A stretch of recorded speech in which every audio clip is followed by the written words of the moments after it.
자, 한 주를 마무리하는 금요일 아침입니다. 부산의 문화예술의 다양한 소식과 이슈 전해드리죠. 플랜B 문화협동조합 지식공유실의 박진수 팀장 전화 연결합니다. 안녕하십니까? 안녕하십니까? 안녕하십니까. 자, 일단 박진수 팀장 하면은 이제 부산의 다양한 지역의 자치구, 지리, 환경, 문화, 인물, 문화 자원에 대해서 쭉 알아보는데 부산 원도심을 구성하는 첫 번째 지역으로 동구에 대해서 알아봤는데 이번에도 원도심 중에 한 지역을 준비하셨다고요? 네, 맞습니다. 지난 동구에 이어서 이번 주에는 부산 원도심을 구성하는 또 다른 지역, 서구에 대해서 알아보는 시간을 준비해봤습니다. 지난 방송을 기억하실지는 모르겠는데요. 제가 원도심을 이루는 각 구들이 공통된 특징을 지니고 있으면서도 각자 개성을 지니고 있는 아주 독특한 모습을 보여주고 있다고 말씀드렸는데요. 지난 방송을 좀 떠올려 보시면서 공통점과 차이점을 생각해 보시면서 방송을 들으시면 더 재미가 있을 것 같습니다. 예. 지난 방송이 너무 오래돼가지고 잘 안 떠올려질 것 같아서 걱정되네요. 예, 이제 유튜브를 통해서 다시 보기가 가능하니까 다시 한번 오늘 방송 들으시고 지난번 방송하고 이렇게 공통점과 차이점 이렇게 비교해 보시면서 한 번 더 들어보셔도 좋겠습니다. 자, 오늘은 서구를 말씀하셨는데 근데 서구 하면 어디서부터 어디까지인지 잘 모르겠거든요. 어디입니까?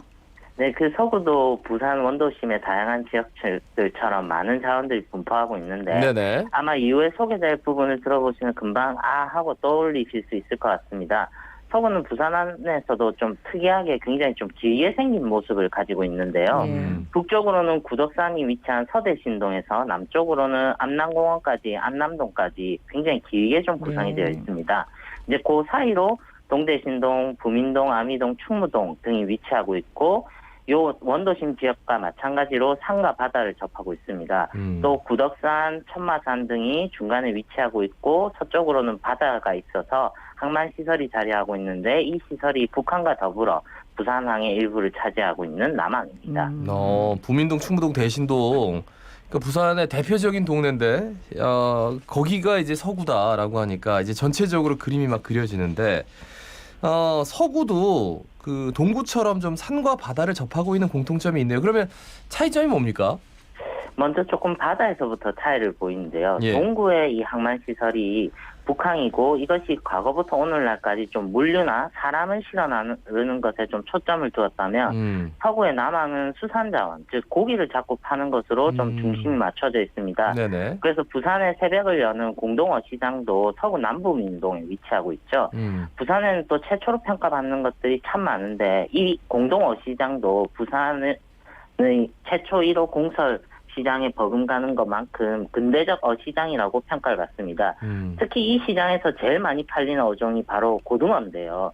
고등어의 전국 유통량의 약 90%가 거친다고 하니 이 고등어가 부산을 상징하는 물고기로 꼽히는 것이 괜한 이유가 아닌 것 같습니다. 네. 이제 이 부산을 방문하는 관광객들이 사는 이 기념품도 보면 고등어로 된 귀여운 이런 굿즈가 많더라고요. 확실히 이제 부산을 상징하는 물고기라고 할 수 있을 것 같고, 그리고 이제 고등어 구이라든지 고등어 추어탕 이런 것도 부산을 상징하는 음식이 된 것 같습니다.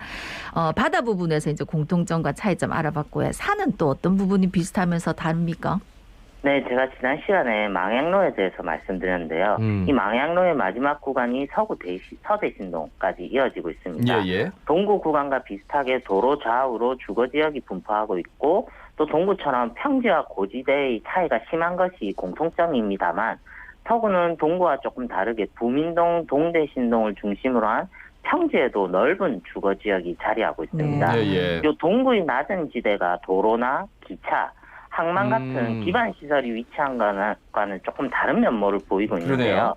이 서구만의 조금 독특한 주거 환경을 보기 위해서는 이 망향로 주변보다는 오히려 아미산 그리고 천마산 일원의 아미동 주거 지역을 들여다보는 것이 더 좋을 것 같습니다. 그러니까 서구의 주거 역사나 문화 이런 거를 좀 보려면 삼복도로보다는 이제 아미동, 천마산 여기를 가보라. 네. 그러면은 이제 아미동의 주거 문화가 어떤 점에서 서구만의 주거 문화를 보여주고 있을까요?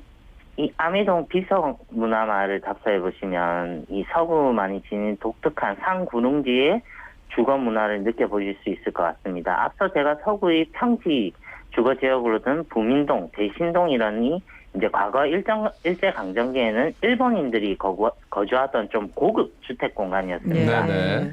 그런데 이제 우리가 이제 살다 보면 늘 좋은 일만 있을 수는 없고 또 특히 사랑하는 사람이나 가족들을 떠나보내는 이 이별의 순간을 맞이하는데 이를 위해서 이 일본인들은 주거 지역과 가까운 아미산과 천마산 일원에 공동묘지를 많이 조성해 두었습니다. 그런데 이 일본이 패망하고 한국 전쟁이 발발하자 부산 원도심으로 많은 피난민들이 몰려오면서 거처를 잡기가 참으로 어려웠습니다. 이 이제 가장 어려운 분들이 이 공동묘지로 들어가셨는데요. 예. 아, 죄송합니다. 묘지 비석이나 이 상석을 주춧돌이나 재료로 삼아서 이 집을 짓거나 아니면 산에서 이 돌을 주워와가지고 직접 집을 만들면서 이 생계를 유지할 수밖에 없었습니다. 이게 이제 죽은 사람들이 산 사람들을 위해서 자신의 집을 좀 내어준 것인데요. 이렇게 형성된 마을이 바로 이제 아미동 비석문화마을입니다. 이런 망자들의 고마움을 잊지 않기 위해서 과거부터 오늘날까지 마을에서는 자체적으로 꾸준히 위령제를 지내고 있고요.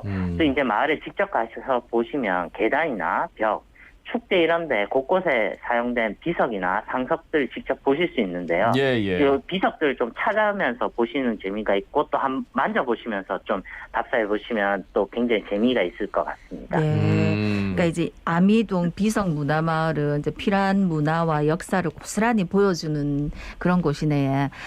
그리고 또 인근에 부산을 대표하는 관광지 감천문화마을도 있으니까 함께 또 둘러보시면 좋을 것 같다는 생각이 듭니다. 또 서구하면은 또 빼놓을 수 없는 곳이 송도 해수욕장이지야. 네, 맞습니다. 송도 해수욕장이 서구를 대표하는 가장 큰 문화자원이라고 할 수 있는데요.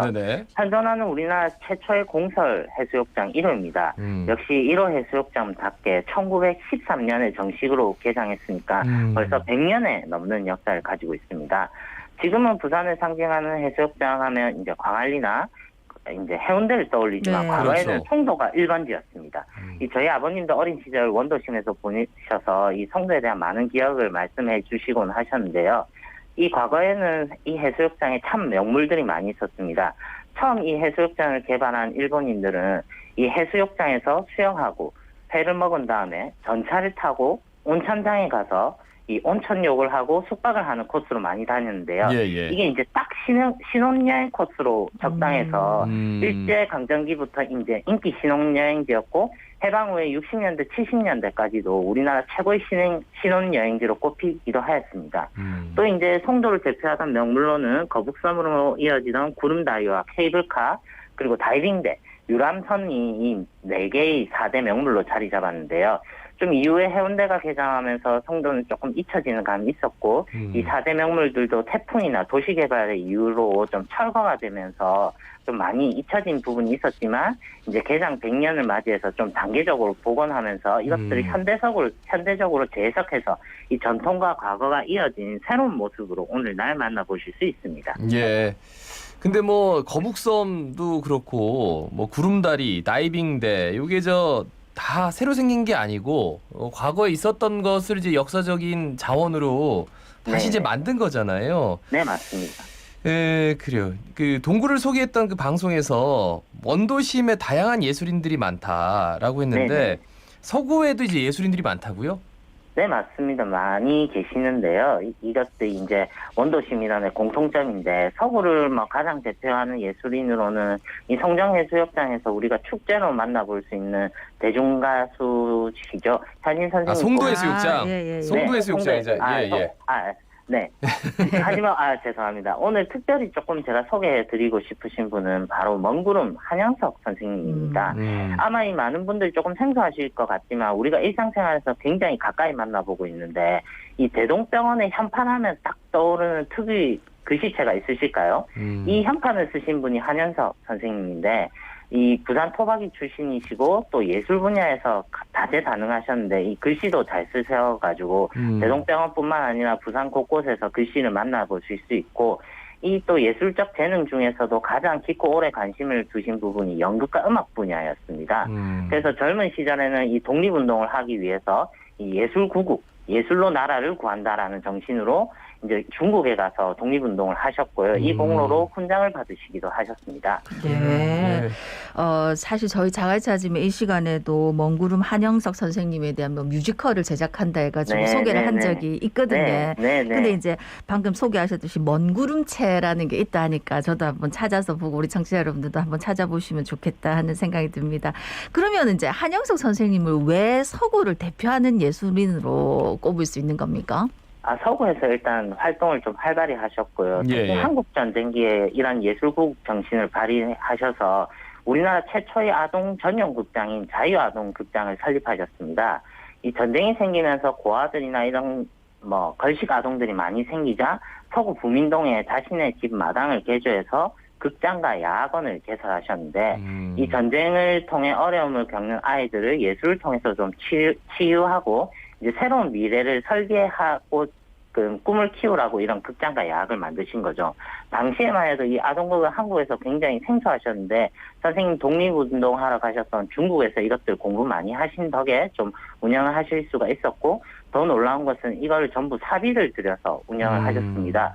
그래서 이제 재정 난으로 인해 2년 정도밖에 운영을 하지 못했지만 2년간 공연을 한 500여 회 정도 할 정도로 굉장히 활발히 운영되었고 네. 현재 건물은 남지 않았지만 위치가 알려져 있어서 이제 서구청에서는 극장과 청소년을 위한 문화 공간으로 복원을 추진 중에 있습니다.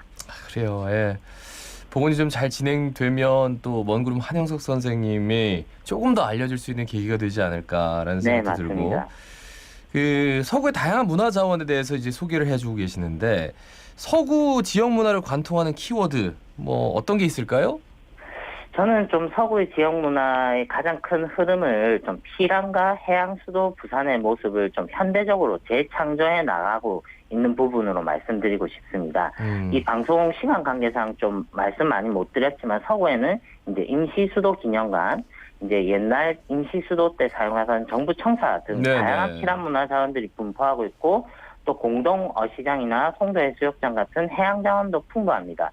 이제 이런 자원들을 좀 창조적으로 현대적으로 계승하고자 하는 움직임이 서구 곳곳에 위치하고 있고 이것들이 다양한 도시 재생 사업이나 정비 사업을 통해서 성과가 축적되고 있다고 볼 수 있습니다. 따라서 앞으로 또 이런 과거 자원들을 어떻게 창의적이고 현대적으로 계승해 나갈지가 좀 서구에서는 집중해서 보시면 재밌게 서구를 알 수 있지 않을까라는 네. 생각이 듭니다. 그러니까 저도 이제 부산 뭐 여러 군데를 참 다니고 이렇게 하는 걸 좋아하는데 이 암남공원이나 송도해수욕장 그리고 임시수도 기념관 네네. 이게 원도심 이렇게 버스 타고 다니면서 이게 보는 것 자체가 좀 외국의 어떤 거리에 와서 아니면 자연 환경을 즐기는 것 같은 네. 그런 좀 이국적인 느낌도 있고 그리고 이게 와 이런 역사적인 네. 공간들이 이렇게 떡하니 내 앞에 있구나라는 생각이 들어서 약간 좀 소름이 쫙 끼치는 그런 느낌도 있어요. 네, 가면. 네. 아니 이제 잘 알려진데도 소개해 주셨고 또 잘 몰랐던 부분도 소개해 주셨는데 코로나19 상황만 아니면은 이번 주말에 다녀오소 하고 말씀드리면 참 좋을 예, 텐데 네. 안타까운 예, 부분이 많이 이 있습니다. 말씀해 주시는 거 잘 기억해 놨다가 또 이 상황 좋아지면 꼭 찾아가 네. 보도록 하겠습니다. 다음 네, 알겠습니다. 또 소식도 기대하겠습니다.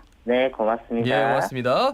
자, 플랜 B 문화협동조합 지식공유실의 박진수 팀장이었고요. 앞서 저 고등어 얘기가 나와서 아주 순수하고 현실적인 선곡 노라조의 고등어 오늘 마지막 곡으로 준비했습니다. 예, 지금 뭐 여러 가지로 상황이 안 좋아서 마음 답답하신 분들 많으실 텐데 또 이 신나는 노래 들으시면서 또 마음 조금 달래시면 어떨까 싶네. 그렇지만 오늘도 방역수칙 잘 지켜서 우리 안전하게 보냅시다. 자갈치 아침에 17,709의 박상원이었습니다. 아나운서 김동윤이었습니다. 오늘도 힘찬 하루 보내십시오. 고맙습니다.